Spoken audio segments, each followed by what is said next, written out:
बिस्मिल्लाहिर्रहमानिर्रहीम। अस्सलाम वालेकुम नादरीन, आप यूट्यूब चैनल देख रहे हैं। मैं इमरान खान हूँ। सबसे पहले नादरीन, वज़ीर आला सुहेल अफरीदी लाहौर का दौरा कर रहे हैं। पंजाब में जब वो दाखिल हुए तो अटक में उनका बड़ा शानदार इस्तकबाल किया गया। अटक वालों ने ज़बरदस्त इस्तकबाल किया। उसके बाद फिर हमने देखा कि पंजाब पुलिस की कार्रवाइयाँ शुरू हो गई। बहुत सारी जगहों पर देहातों से जहाँ जहाँ से लोग निकल कर आ रहे थे मोटरवे की जानिब, उन्हें मोटरवे पर आने से रोका जा रहा था। पुलिस ने जगह जगह पर नाके लगाए हुए थे।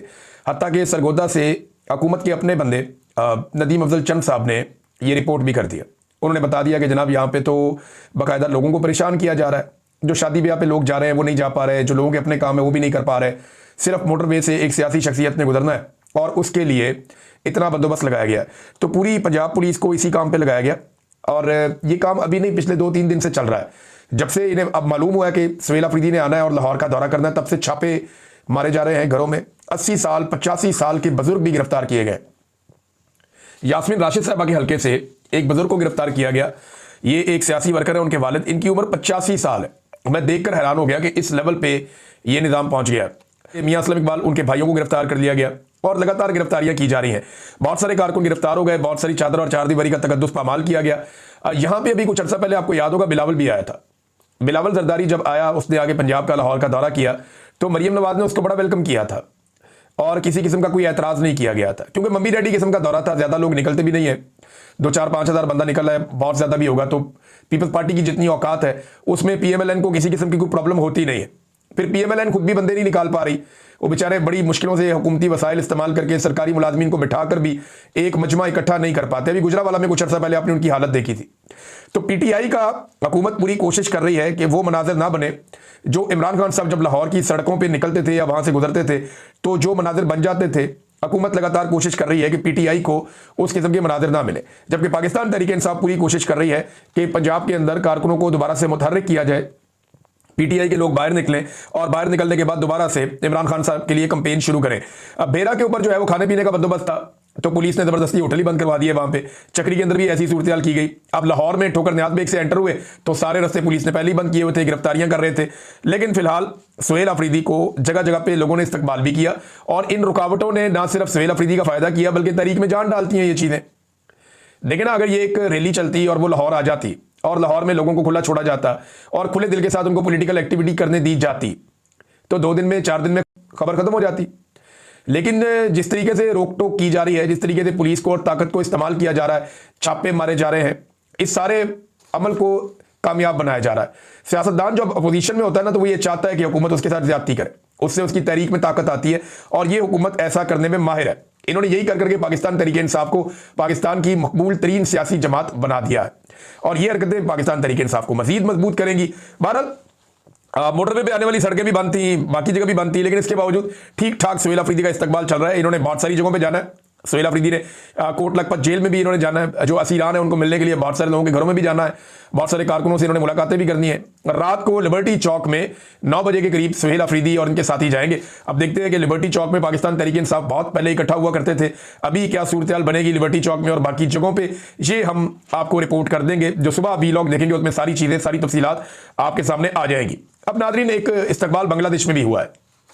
बांग्लादेश में जो इस्तकबाल हुआ वो तारिक रहमान साहब का इस्तकबाल है और ये 17 साल के बाद एक ऐसे सियासी रहनुमा है जो 17 साल के बाद वापस बांग्लादेश की सरजमीन पर आए हैं। 16 साल एक फस्तायत, जुल्म और जबर रहा जो हसीना वाजिद ने किया और 16 साल तक ये अपने वतन जो मशरकी पाकिस्तान या बांग्लादेश है वहां वापस नहीं आ सके और 17 साल के बाद ये वापस अपने वतन आए। इनका इस्तकबाल देखने वाला था, हर तरफ अवाम ही अवाम थी, बहुत बड़ा एक हुजूम था और किसी भी डिक्टेटर के लिए या जालिम के लिए ये दिल दहला देने वाला मंजर होता है कि इतने बड़े पैमाने पर अवाम निकल आए किसी के इस्तकबाल के लिए, खास तौर पे अगर वो सियासी रहनुमा है तो। और इस बात की तवक्को की जा रही है कि आने वाले इलेक्शन में तारिक रहमान साहब या जो खालिदा ज़िया साहिबा है उनकी पार्टी ही इलेक्शन जीतेगी और वो बड़ी वाज़ेह अक्सरियत के साथ आएंगे और अपनी हुकूमत बना लेंगे बांग्लादेश में। और अगर इनको 2/3 अक्सरियत मिल जाती है तो जो कुछ भी वैसे किया गया है हसीना वाजिद की जानिब से बांग्लादेशी कवानीन के साथ और आइन के साथ और चीज़ों के साथ, उन सारों के रिवर्स होने का वक्त तो बहुत पहले आ गया था, लेकिन बाकायदा वो रिवर्स होना शुरू हो जाएंगी। फरवरी में वहाँ पे इंतखाबात है। अब ऐसा इस्तकबाल पाकिस्तान में किसका हो सकता है? एक ही आदमी है। नवाज शरीफ जब पाकिस्तान वापस आए तो उनके तोते उड़ गए थे कबूतर उड़ाने के चक्कर में, और पिछली दफा जब पाकिस्तान आए थे तो उनका भाई भी एयरपोर्ट उनको लेने नहीं गया था। तो नवाज शरीफ साहब की तो कहानी खत्म है। बेनज़ीर भुट्टो एक ऐसी लीडर थी जिनका आखिरी मरतबा इस्तकबाल हुआ था उसके बाद से बार बार बिलावल को लॉन्च किया जाता है, कभी जरदारी को लॉन्च किया जाता है, कभी आसिफा जरदारी को लॉन्च किया जाता है, लेकिन पब्लिक का रिएक्शन नहीं आता, पब्लिक रिस्पॉन्ड नहीं कर रही प्रॉपर तरीके से। इमरान खान वो वाहिद आदमी है जो अगर निकला जेल से बाहर तो फिर आप इससे भी बड़ा इस्तकबाल देखेंगे। मैं आपको गारंटी करके कह रहा हूं कि इमरान खान अगर बनी गाला की तरफ चलेंगे तो अडियाला जेल से लेकर बनी गाला तक अवाम ही अवाम होगी। इमरान खान अगर लाहौर की जानिब चलेंगे तो 10 से 20 किलोमीटर में सिर्फ आपको अवाम ही अवाम नजर आएगी और कुछ नजर नहीं आएगा। ये लोग इमरान खान के साथ एक समंदर अवाम का चलेगा, मुझे इस बात का पता है। अल्टीमेटली बाहर तो आ जाना इमरान खान ने, हमेशा निजाम कभी किसी को अंदर रख नहीं सकता, जितनी भी ज्यादती कर ले, जब इमरान खान साहब बाहर आएंगे तो पाकिस्तानी अवाम उनके साथ खड़ी होगी। अब पंजाब के अंदर प्रॉब्लम यह है कि जिनकी हुकूमत बनाई गई है वो मकबूल नहीं है, और जो मकबूल है उन्हें दबाया जाता है, हत्ता के सहाफियों को भी पकड़ लिया जाता है। आगा शेख सरवर साहब जो है वो रिहा हो गए हैं, ये बड़ी अच्छी खबर है। राय गुलाम अली साहब भी रिहा हो गए हैं, और ये दोनों बड़े अच्छे नौजवान हैं। आगा शेख सरवर साहब ने बहुत कम वक्त में बहुत अच्छा काम किया है, और वो आवाज़ सुनाई जिसे पाकिस्तान का मीडिया नहीं सुना पा रहा। पाकिस्तान के लोगों से वो बातचीत की जो पाकिस्तान का मीडिया नहीं कर पा रहा, और वो सोशल मीडिया के जरिए अवाम तक ये मालूमात पहुंचाते रहे। तो आगा शेख सरवर साहब ने बताया कि उन पर तशद्दुद किया गया और उन पर दबाव डाला गया कि वो मरियम नवाज से माफ़ी मांगे, लेकिन उन्होंने माफ़ी नहीं मांगी। और ये भी कहा गया कि अडियाला जेल के बाहर क्यों जाते हो, यानी इससे बहुत तकलीफ है हुकूमत को, और अलीमा खान के साथ तुम्हारे क्या ताल्लुकात हैं। इस किस्म की बातें जो हैं वो आगा शेख सरवर साहब के साथ की गई। सोहराब बरकत साहब अभी भी गिरफ्तार हैं, उन्हें ये हुकूमत छोड़ने पर तैयार ही नहीं है।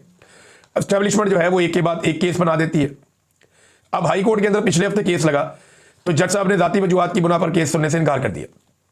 अब दोबारा केस लगा तो इस मरतबा जो सरकारी इदारा है NCCIA, वो लोग पेश ही नहीं हुए, वो आए नहीं, और दोबारा जो तारीख डाल दी गई वो 5 जनवरी तक की डाल दी गई है, यानी 10 दिन बाद की तारीख डाल दी गई। ये ऐसी डिटाई और बेशर्मी पाकिस्तान में हो रही है कि इससे पहले हमने नहीं देखी। सोहराब बरकत साहब को रिहा किया जाना चाहिए। कश्मीरियों ने आवाज़ उठाई है, पाकिस्तानियों ने आवाज़ उठाई है, ओवरसीज पाकिस्तानियों ने आवाज़ उठाई है, लेकिन इसके बावजूद उन्हें लगातार जेल के अंदर रखा गया है, अलग अलग मुकदमात बनाए गए हैं, और सहाफ़ती बरादरी भी जिस तरह आवाज़ उठानी चाहिए उस तरह आवाज़ उठाने में अब तक नाकाम है। देखिए, पाकिस्तान को इन्होंने पूरे को एक जेल बना दिया, और ऐसी जेल बना दिया है जहां से हर कोई निकलकर बाहर जाना चाहता है। आज मेरी बात हो रही थी, मलेशिया में जो पाकिस्तानी है वो ये बता रहे थे कि जनाब हम यहाँ मलेशिया में रहते हैं, 90,000 पाकिस्तानी थे पहले, अब 1,90,000 है पिछले 2 साल के अंदर। ये 2-2.5 साल में इतनी बड़ी तादाद में पाकिस्तानी निकलकर मलेशिया पहुंचे हैं कि तादाद दुगनी हो गई है। ये मुझे वहां पे ओवरसीज पाकिस्तानियों ने बताया। मैं एक डाटा आपके सामने रखता हूं, और ये डाटा आपको बताएगा कि पाकिस्तान के अंदर से ब्रेन गेन हो रहा है या ब्रेन ड्रेन हो रहा है। आसिम मुनीर साहब ने कहा था ब्रेन गेन, मैं कह रहा था ब्रेन ड्रेन। अब देखिए पाकिस्तान को छोड़ के कौन कौन लोग जा रहे हैं। नंबर 1, 2 साल के अंदर 5,000 डॉक्टर्स पाकिस्तान को छोड़ गए, 11,000 इंजीनियर पाकिस्तान को छोड़ गए, 13,000 अकाउंटेंट्स पाकिस्तान को छोड़ गए। ये सिर्फ 3 शोबों के 30,000 लोग हैं। ये 3 शोबों के 30,000 लोग पाकिस्तान को छोड़कर चले गए लगभग। ये किया उन्होंने पाकिस्तान के साथ। और अगर आपको मैं 4-5 शोबे और शामिल करूं तो कम से कम 1 लाख ऐसे टेक्निकल लोग हैं या माहिर लोग हैं अपने अपने शोबे के अंदर जो पाकिस्तान को छोड़कर पाकिस्तान से बाहर चले गए। पाकिस्तान का चौथा सबसे बड़ा जो फ्रीलांसिंग का हब जो है वो पाकिस्तान है। अब यहां पे जो इंटरनेट शटडाउन हुआ, यानी बार बार ये इंटरनेट बंद कर देते हैं ना, इंटरनेट को कमजोर कर देते हैं, बंद कर देते हैं, और सिर्फ इसलिए कर देते हैं कि पाकिस्तान तहरीक इंसाफ की आवाज को दबाया जाए। तो इस शटडाउन से $1.62 अरब का नुकसान, 162 करोड़ डॉलर्स का नुकसान हुआ पाकिस्तान को। $1 अरब के लिए आप IMF के तरले करते हैं, और सिर्फ इंटरनेट की बंदिश से आपने पाकिस्तान में $1.62 अरब का नुकसान कर दिया, $1.62 अरब। अच्छा, 24 लाख जो फ्रीलांसर हैं उनका मुस्तकबिल पाकिस्तान में खतरे में, यानी पॉलिसी भी ठीक नहीं है। IT के शोबे के अंदर लोगों को मौका ही नहीं मिलता सही तरीके से काम करने के लिए। कभी फायरवॉल लगा देते हैं, कभी ये करते हैं, कभी वो करते हैं, कभी इंटरनेट बंद कर देते हैं। और जो IT के शोबे से वाबस्ता लोग हैं वो अब पाकिस्तान में पैसा मंगवाते नहीं है। यानी एक आदमी मिसाल के तौर पे उसने अपना अकाउंट बनाया हुआ है अमेरिका में, या उसने अपना अकाउंट बनाया हुआ है बरतानिया में या यूरोप के किसी मुल्क में, तो वो अपना पैसा वहां मंगवाता है, और पाकिस्तान में सिर्फ इतना पैसा मंगवाता है जितना उसकी जरूरत है। फर्ज करें एक आदमी की जरूरत है 1 लाख रुपया, उसकी फैमिली की जरूरत है, और उसने 10 लाख रुपया कमाया IT के शोबे में, तो वो पैसा पाकिस्तान नहीं मंगवाएगा। ज्यादातर लोग अपना पैसा बाहर रख रहे हैं, वो पाकिस्तान में सिर्फ उतना पैसा मंगा रहे हैं जितनी उनकी अपनी जाती जरूरत है। अगर ये सारा पैसा पाकिस्तान में आए तो पाकिस्तान को कितने ज्यादा रेमिटेंसेस भी मिलेंगे और कितना ज्यादा सरमाया भी पाकिस्तान में आएगा। लेकिन लोगों को मायूस कर दिया है ना, लोग पाकिस्तान के अंदर पैसा लाना ही नहीं चाह रहे। उन्हें आइडिया हो गया है कि यहां से हमें निकलना है, और बड़ी तादाद में लोग पाकिस्तान छोड़ छोड़कर जा रहे हैं। आसिम मुनीर साहब के हवाले से एक खबर उठाई गई, और बहुत ज़्यादा उठा दी गई। पाकिस्तान के मीडिया में दावा किया गया है जी आसिम मुनीर साहब को कत्ल की धमकी दे दी गई है, ये कर दिया गया है, वो कर दिया गया है। और ये एक औरत ने खड़े होकर वहाँ पे ये कहा जनाब एम्बेसी के बाहर के आसिम मुनीर साहब को कत्ल कर दिया जाए। तो ऐसी बात नहीं है, ये बहुत सारे लोग तकारीर कर रहे थे और सबको बात करने का मौका मिल जाता है जब लोगों की तादाद बहुत ज़्यादा नहीं होती। तो काफ़ी ज़्यादा लोग तकारीर करते हैं पाकिस्तान तहरीक इंसाफ के प्रोग्राम्स में। तो वहाँ पे एक खातून है, मैं उन्हें जानता भी नहीं, मुझे उनका नाम नहीं पता, लेकिन वो बात कर रही थी और उन्होंने जज्बात के अंदर ये कहा कि एक जर्नैल तैयारे के अंदर मर गया था और इनके बारे में कहा इनके साथ गाड़ी में कुछ हो सकता है। तो ये एक पॉसिबिलिटी भी उन्होंने बात की है। ये अब बदवाएं देने के ऊपर भी अब ओवरसीज पाकिस्तानियों के ऊपर मुकदमात बनाए जाएंगे, केसेस किए जाएंगे। वो कह रहे हैं जी हम बरतानिया के साथ रब्ता करेंगे कि एक औरत ने ऐसी बात क्यों की। तो क्या फील्ड मार्शल या पाकिस्तान का निज़ाम इतना बुज़दिल हो गया है या इतने ये डर गए हैं कि इस्तिस्ना होने के बावजूद एक खातून अगर जज्बाती तकरीर करती हैं तो उसके नतीजे में पूरी की पूरी मुल्क की मशीनरी मुतहर्रिक हो जाए और जनाब राब्ते किए जाएं बरतानिया के साथ। ये खौफ की अलामत है, ये डर की अलामत है और लोगों को डराने की एक कोशिश है और इसके अलावा कुछ नहीं है। फील्ड मार्शल को भी नहीं पता कि उनकी ज़िंदगी कितनी है, हम भी नहीं जानते कि हमारी ज़िंदगी कितनी है। तो यहाँ पे तो सामान 100 बरस का और पल की खबर नहीं, ये एक हकीकत है, इसको हम झुटला नहीं सकते। नादरीन, एक और बात उठाई जा रही है पाकिस्तान में और ये बात बार बार उठाई जा रही है कि पीआईए खरीदने वालों को सेल टैक्स माफ कर दिया गया। जहाज खरीदे, बड़े बड़े जहाज खरीदे, सेल टैक्स आपको माफ है। मगर आम आदमी जो है वो पेट्रोल के ऊपर, बिजली के ऊपर, आलू, टमाटर, घी, आटा, चावल, दालें, हर चीज के ऊपर सेल टैक्स दे रहा है। एक कपड़ा खरीदता है उसके ऊपर सेल टैक्स दे रहा है, एक जूता खरीदता है, रबड़ की चप्पल, उसके ऊपर भी वो सेल टैक्स दे रहा है, एक माचिस की डबिया या साबुन लेने जाता है उसके ऊपर भी वो टैक्स दे रहा है। लेकिन बड़े बड़े लोग, जो ताकतवर लोग हैं, जो अमीर लोग हैं और जो एक कंसोर्शियम बना हुआ है मिलिट्री और सिविल सरमायाकारों का, तो वहां पे कोई पूछने वाला नहीं है, वहां पे सेल टैक्स भी माफ कर दिया गया। जिस तरह ये पीआईए बेचा गया है ना नादरीन, इसकी दूसरी कोई मिसाल तारीख में मिलती नहीं है। और हुकूमत, यानी भी पीआईए बेचा है, साथ ही अगली खबर ये आती है कि पंजाब हुकूमत ने वीआईपी लोगों को प्रोटोकॉल देने के लिए, यानी ये प्रोटोकॉल देने के लिए गाड़ियां नहीं खरीदने का फैसला किया है और 27 करोड़ रुपए से जायद की रकम जारी कर दी कि जनाब हमने प्रोटोकॉल देना है सरकारी बंदों को, हमें प्रोटोकॉल चाहिए, लिहाजा 27 करोड़ रुपया मजीद जारी कर दिया जाए। जब इस तरीके से आप कौम का पैसा जाया करेंगे, मैं आपसे पूछ रहा था ना कि रोजाना ये पैसा जाता किधर है। यानी पिछले 5 महीनों में पाकिस्तान ने, जो हुकूमत ने कर्जा लिया है, वो लगभग 650 करोड़ रोजाना की बुनियाद पर लिया है। 650 करोड़ रोजाना कर्जा ले रही है ये हुकूमत। 5 महीने के आदादोशुमार ये बताते हैं। अब ये पैसा जाता कहां है? ये इसी तरह के अलल्ले तलल्लों में ये पैसा खर्च कर दिया जाता है। इसी तरीके से हुकूमत अपनी अयाशियों में ये पैसा उड़ा देती है। गरीब आदमी के लिए इनके पास पैसा नहीं है। यानी अभी किसान ने गंदम लगाई है, 80% किसान वो हैं जिन्होंने उधार पर लेकर गंदम लगाई है।